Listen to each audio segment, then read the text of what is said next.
is South America. This is when they're walking through the forest up to that cave that has the big boulder in it. But as they're walking, I can count 9 different times I hear Australian Kookaburra in the background. And what makes it even worse, they filmed that whole scene in Hawaii. So, hey, we're really hoping there's not that many kookaburras living in the islands. Now, kookaburra are actually the largest of the kingfisher family. Kingfishers are usually small birds, but with big beaks. Many of them grab fish off of rivers and streams, but kookaburra like to live in woodland areas. In fact, this decor on my trailer back here is banyan forest kookaburra habitat, and they're looking for rodents, bugs, and small reptiles. Now, I have a 7-year-old kookaburra I want you to meet. I haven't brought him out yet because he knows after 7 years of the show that he has only one purpose Disney to come out Adventures. here and give us a kookaburra call. So he won't sit nice and quiet while I have a big long introduction. Let me see if I can get everything fired up here. Hey, Kay. Now you may hear me roll my tongue just to help him out. That's me playing the part of the other kookaburra in the distance. Hi, bud. You ready? There we go. Hey, D&D Explorers. Ready? Hi.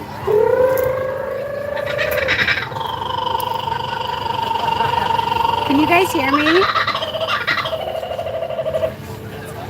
There we go, right on cue. That's our sound effects department, ladies and gentlemen. There you go, good job. I know you saw something, but that's okay. We got you taken care of right Hi, there. Marianne. Excellent. Now next, ladies and gentlemen, I want to introduce you to a bird that doesn't quite qualify as a dinosaur, but you might think he looks like one. Grab some of the correct treats here.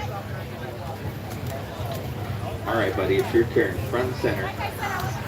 You ready? Hi, guys. No? Thinking about it? There we go. This is Truman, Yay. ladies and gentlemen. I'm so glad you guys can hear Truman me. is a trumpeter hornbill. Now, this is the type of bird you'd find in the Congo rainforests of Africa. These birds spend most of their lives hidden in the thick part of the trees. That's where they eat a variety of fruit, and they also use their strong beaks to break open tree bark so they can eat different types of bugs. Now, another reason why they like to stay hidden in these is because they themselves fly fairly slow and clumsy. They don't want a hawk or a falcon trying to catch them. But there is one thing that will lure them out into the open, and that is a big juicy bug flying by. You see, even though their beaks are very strong, they're also very light, and they can use them to catch things right out of midair. Well, we're going to demonstrate this using a grate to be our bug. I'll toss it up. Hopefully Truman will power up, catch the bug, and then circle back to the safety of this tree branch right here. You got all that?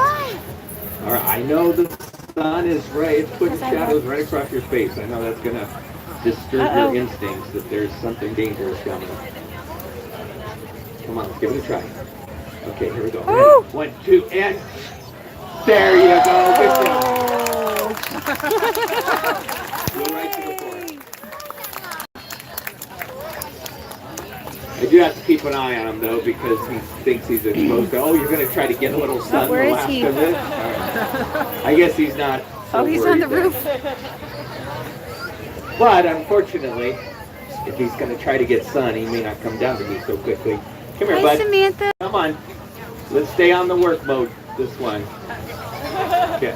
You're not going to get any. You're not going to get any sun. That was the earlier show. He went up there and flattened out, and it just became his show. Come here, bud. Come on. Let's stay working here. There we go. Hey, Disney Park members. Let me show you one more thing with Truman before we let him go. These hornbills have spent so much of their natural history developing in the trees that it ultimately changed the shape of their bodies. Now, they're actually only built for going branch to branch to branch. Here, I need you for this. Come here. Oh. We're just not on the same page here. So now, when they're actually down on the ground, they can't even walk. So they have to hop.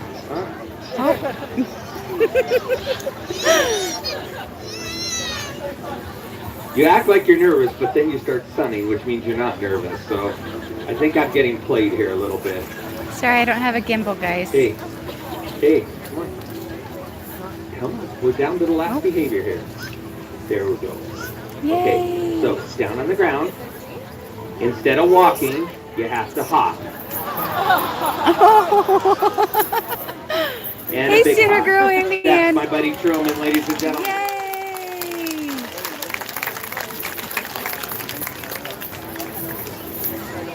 So it just takes a little communication, that's all.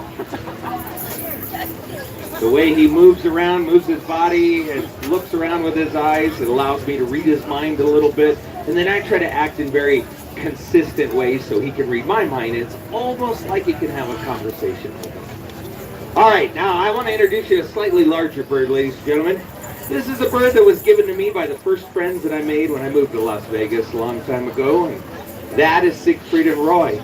Now, they had originally been given this bird by a small private zoo in southern Florida, and then very quickly came to realize she might be better off with somebody that has more eagle training experience. Well, now this bird weighs just a tad under 8 pounds and has a wingspan of a little bit more than 5 feet. Come on, kid, your turn. Now, her name is Sheba, and she is a Bateleur eagle. Actually, she's one of only 26 Bateleur eagles here in the United States. And there's only thought to be a couple thousand of these birds left in the wilds of Africa. Wow. Now, they're found in Tanzania, South Africa, Mozambique, and the Republic of Zimbabwe.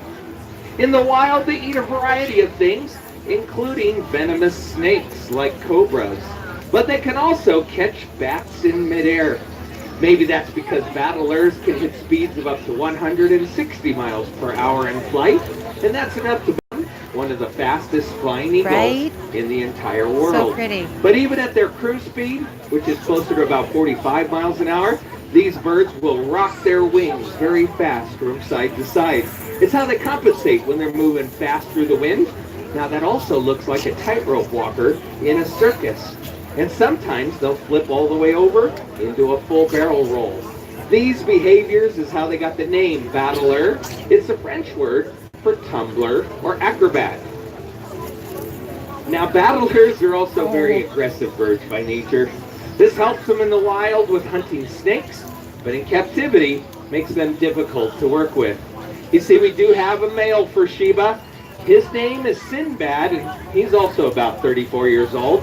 But every time we put the two together, Sheba tries to kill Sinbad, and then she tries to eat him. Not a very good breeding program right now. But we do keep them in side-by-side flight cages when they're both at home. And since Bateleurs will live to be well into their 40s, we're hoping there's still a chance for these two to become friends. For now, I'm just happy that she's willing to let me drag her to all kinds of weird environments. I've taken her on Leno, Letterman, Good Morning America, appearances at the White House, all kinds of crazy stuff. But you know what? She's a pretty good trooper, even with eyesight 8 times better than me. She looks around. Hopefully, she's not too interested in that. If I can get her to target right to here. Right on the money. There you go. Good job. I do use a safety line on her, though, because these birds can fly so fast. I spend the rest of the weekend chasing her out to rump. That's okay, Sheba. Everybody wants to go to church. All right. I didn't say anything bad. You guys read sarcasm into that. Just having fun with it. You know what, ladies and gentlemen, when I was a kid, we only learned about 2 species of eagles, bald and golden eagle, which makes sense because those are the main 2 species that are native to North America.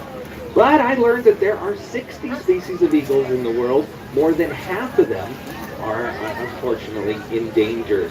In Africa, a big problem is with open poisoning.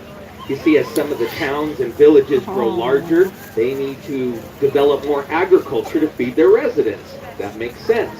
But they also have a lot of large predators out there, lions, jackals, hyenas.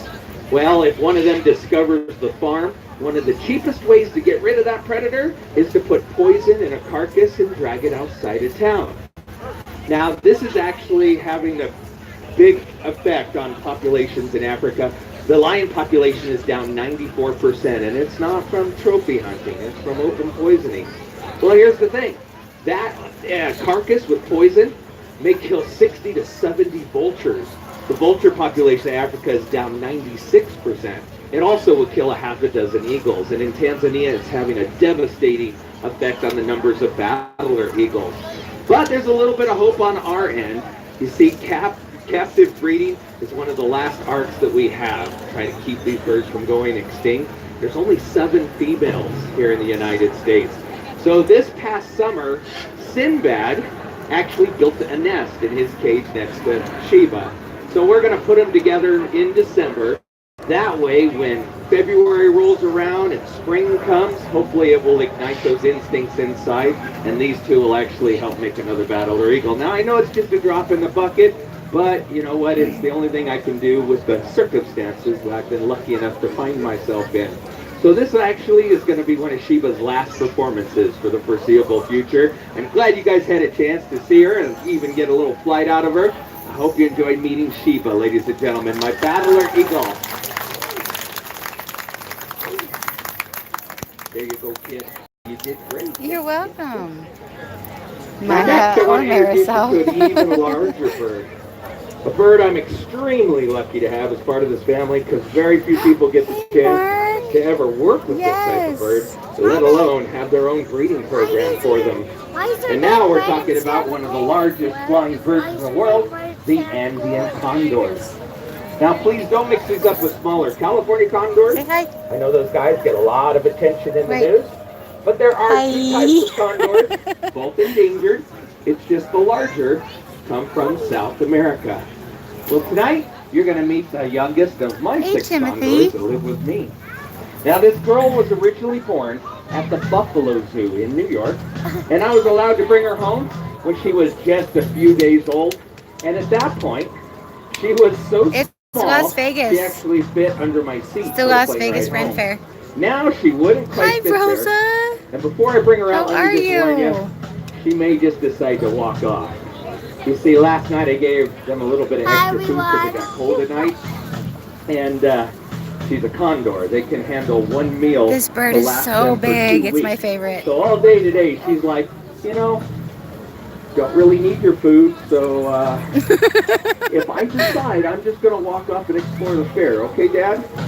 So, yeah, she's kind of in that mode, but we'll deal with it as it happens. Now, ladies and gentlemen, this bird is 24 years old, weighs about 25 pounds. Check this baby out, guys. Oh, my goodness. Of just a hair over 10 feet. Come on, kiddo. This is that same baby bird. This is little Vicky. Look at her! Oh my goodness! Andean condors are so big, they don't actually fly the same as other types of birds. Their chest muscles simply aren't strong enough to pump these big wings and allow the birds to take off from level ground. So instead, they prefer to live in the high mountains of Colombia, Peru, Chile, and Argentina. From altitudes of up to 10,000 feet, these birds run and launch themselves like a big hang glider, and then they pretty well soar wherever they need to go.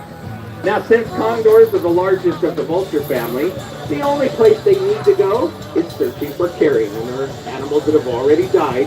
And the types of animals they find up in the Andes include goats and sheep, and even llamas. And now that the numbers of those animals are all on the rise, the chance for condors to make a rebound is pretty good, but only if we continue helping them out through breeding and release. And that's where Vicky comes in. You see, in a couple more years, we're going to retire her from doing programs. She's already living next door to her future boyfriend. His name is King Edward. We want to place them next to our other older breeding pair of condors, King George and Queen Elizabeth. Our goal is to produce 2 parent-raised condors every summer and send those young down to South America for release to the wild. Before today, I just wanted to show you how big she really is. Let me see if she seems to be taking the food from me, so I'm going to stay on a roll here. You don't know where I hide this. Go on. Let's see if we can get her to take a big jump up there. Oh, there you go. Hold her up so you guys can see this wing spread. And oh my goodness. She's already starting to act like she's not so interested, so watch, it's going to go downhill in a second. The minute I point her to the trailer, it's going to go downhill. I can already tell by the look in her eyes. Hi. I'm going to try here. I'm going to forget about the show for a minute and see if we can do some training.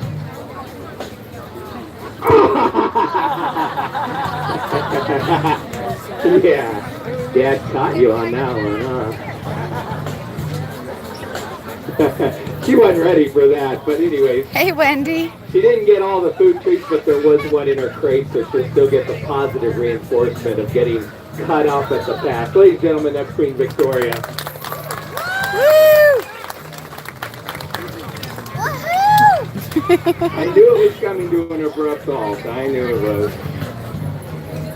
I'll come out and I'll take the free treats, but you know what? I'm staying on stage forever.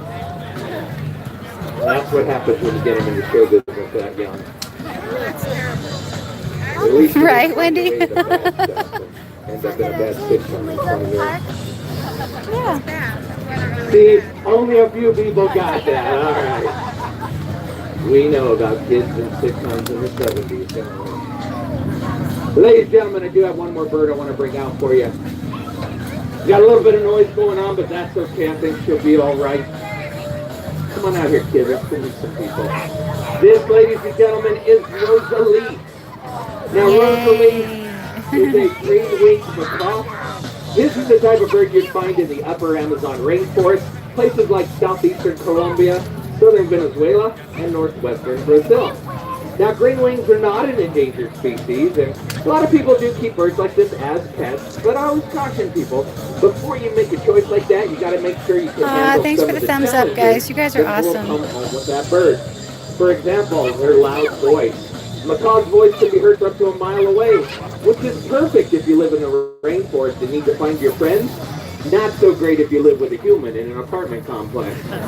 Also, these guys have very strong beaks, about 1,200 pounds of pressure, which is perfect for cracking open nuts and seeds. But it's a little bit rough on things like furniture, cabinets, countertops, mantles, anything made of wood.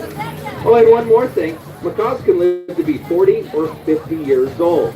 That requires some advanced planning. And that's where I think her previous owners went wrong. Now, I never got to ask them what happened, but about 2 years ago, in North Las Vegas, the owner suddenly picked up and moved away and just left the bird in her cage inside the empty home. Now, a couple of days later, It's almost 80, Mark. the bird screaming and called it in. Almost. And when we showed up there, ooh, this bird was mad. In fact, all she would do is scream and bite at anything that came near her. Ended up putting a towel around her just to get her home. But at my place, she started noticing that I give out lots of treats for good behavior. She started to notice a pattern in that. And then she started to trust in that pattern. And then she started to trust in me. You want to show them how far we've come in 2 years? Oh, that's trust. You silly. You Oh, got my it. There you goodness. go. Yes. And I'm working with her on controlling her volume as well. How about a nice hello? Softer. Oh.